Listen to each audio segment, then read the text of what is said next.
Hello guys, তো আজকে তোমাদের সামনে নিয়ে চললাম একটা নতুন ভিডিও।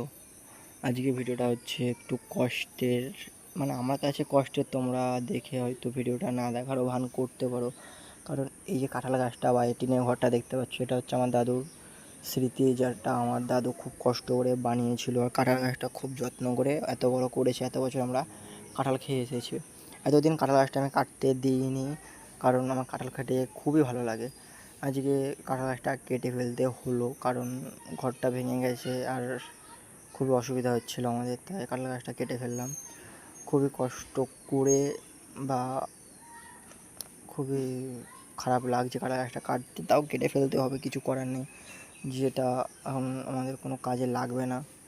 কিন্তু এতদিন থাকার পরে কাঁঠাল গাছটা ভেঙে ফেলা হচ্ছে, টিনের ঘরটাও ভেঙে যাচ্ছে, কষ্ট তো একটু হবেই। আর মানে হচ্ছে নিজের একটা কাঁঠাল গাছ ছিল, কাঁঠাল খেতাম, এখন আর খেতে পারবো না। হয়তো খেতে পারলেও কিনে খেতে হবে, বা লোকের বা নিজেদের কারো গাছ থেকে চেয়ে খেতে হবে। আর আমরা সকাল থেকে কষ্ট করে করে কাঁঠাল গাছটা টুকরো টুকরো করে কেটে ফেললাম। তারপরে আস্তে আস্তে বইতে চালু করে দিয়েছিলাম। ছোটো ছোটো টুকরোগুলো প্রথমে বয়ে নিয়েছি, আর বড়ো বড়ো যে টুকরোগুলো আছে সেগুলো আস্তে আস্তে দুজনে মিলে বয়ে বয়ে টেনে টেনে নিয়ে যাবো। আস্তে আমার হাতটাও হালকা করে ছুলে গেছিলো, কোনো ব্যাপার না, একটু কষ্ট হবে।